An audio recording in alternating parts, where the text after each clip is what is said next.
அஸ்ஸலாமு அலைக்கும் வரஹ்மத்துல்லாஹி வபரகாத்துஹு. படைத்த இரட்சகனின் நேசத்தை பெற்றுக்கொள்பவர்கள். அல்லாஹ் கூறினான், எனக்காக ஒருவருக்கொருவர் நேசம் கொள்வோர் அவர் மீது நான் நேசம் கொள்வது கடமையாகிவிட்டது. எனக்காக ஒருவர் பிறருடைய நன்மையை நாடுபவராக இருக்கிறார், அவர் மீது நான் நேசம் கொள்வது கடமையாகிவிட்டது.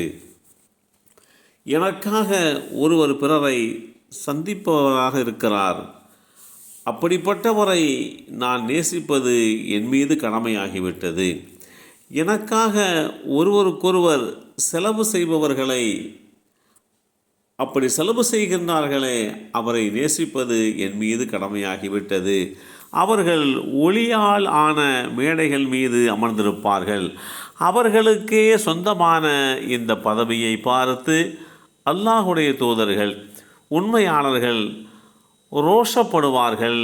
அந்தளவிற்கு உன்னதமான நிலையை அடைந்திருப்பார்கள் என்று குறிப்பிடுகின்ற இந்த செய்தி இப்னு ஹிப்பான் என்ற நூலிலே 577 என்ற எண்ணிலே பதிவு செய்யப்பட்டிருக்கிறது. அல்லாஹுடைய நேசம் யாருக்கு கிடைக்கிறது? ஒருவர் இன்னொருவரை அல்லாஹ்வுக்காக வேண்டி நேசம் கொண்டார் என்று சொன்னால் அவர் அல்லாஹுடைய நேசத்தை பெற்றுக்கொள்கிறார். அதேபோன்று அடுத்தவருடைய நன்மையை நாடக்கூடியவராக இருக்கிறார், இவரும் அல்லாஹுடைய அந்த நேசத்தை பெற்றுக்கொள்கிறார். ஒருவர் பிறரை சந்திப்பது, அப்படி சந்திப்பது படைத்த இரட்சகனுக்காக வேண்டி உண்டான அமைப்பில் அமையப்பெற்றது என்று சொன்னால் அவரும் அல்லாஹுடைய நேசத்தை பெற்றுக்கொள்வார். ஒருவருக்கொருவர் செலவு செய்து கொள்கிறார்கள், கூட்டாளிகளுக்குள்ளே தோழர்களுக்குள்ளே செலவு செய்து கொள்கிறார்கள். அப்படி செலவு செய்கின்றவர்கள் நன்மையை நாடி அல்லாஹ்வுக்காக, அல்லாஹ்வுடைய திருப்பொருத்தத்திற்காக வேண்டி செலவு செய்கின்றார்கள் என்று சொன்னால் அப்படி செலவு செய்கின்றவரை அல்லாஹ் நேசிக்கிறான் என்பதோடு மாத்திரமல்லாமல் நாளை மறுமை நாளிலே ஒளியால் ஆன பிரகாசமான மேடைகள் மீது அவர்களை அமரச் செய்து அல்லாஹ் மேன்மைப்படுத்துகிறான். சாதாரணமான இந்த விஷயங்களுக்காக வேண்டியா இவர்கள் இப்படி மேன்மைப்படுத்தப்படுகிறார்கள் என்று அல்லாஹுடைய தூதராக ஏற்றம் பெற்றவர்கள், உண்மையாளர்கள் ஆச்சரியப்படுவார்கள் என்கின்ற செய்தியையும் இங்கே நாம் பார்க்கிறோம். உலகத்தில் வாழுகின்ற இந்த வாழ்வியல் முறையிலே ஒருவருக்கொருவர் நாம் நேசிப்பது, ஒருவருக்கொருவர் செலவு செய்வது, ஒருவருக்கொருவர் நன்மையை நாடுவது, இது மாதிரி உண்டான இந்த விஷயங்கள் நாளை மறுமை நாளிலே அல்லாஹுடைய நெருக்கத்தை பெற்றுக் கொடுக்கும் என்பதோடு மாத்திரமல்லாமல் இப்படிப்பட்டவர்கள் நாளை மறுமை நாளிலே அல்லாஹுவால் மேன்மைப்படுத்தப்படுவார்கள், அல்லாஹுவால் கண்ணியப்படுத்தப்படுவார்கள் என்கின்ற செய்தியையும் இந்த கட்டத்திலே நாம் இங்கே சிந்திக்க கடமைப்பட்டிருக்கிறோம்.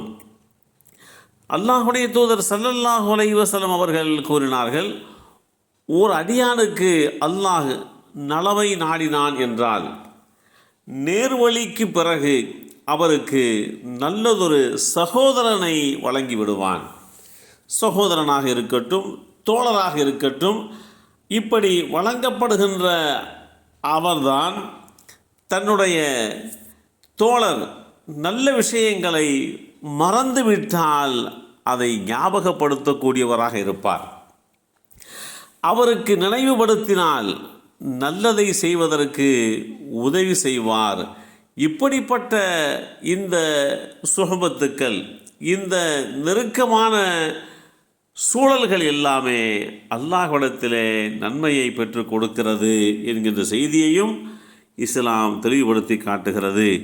எல்லாம் வல்ல அல்லாஹு தஆலா நம்முடைய காரியங்கள், நம்முடைய செயல்பாடுகள், நலவுகள் அனைத்திலேயும் அந்த செயல்பாடுகள் மூலமாக அல்லாஹுடைய நேசத்தை பெறுகின்ற ஒரு சூழலை அல்லாஹ் உருவாக்கி தந்தல் புரிவானாக. அஸ்ஸலாமு அலைக்கும் வரஹ்மத்துல்லாஹி வபரகாத்துஹு.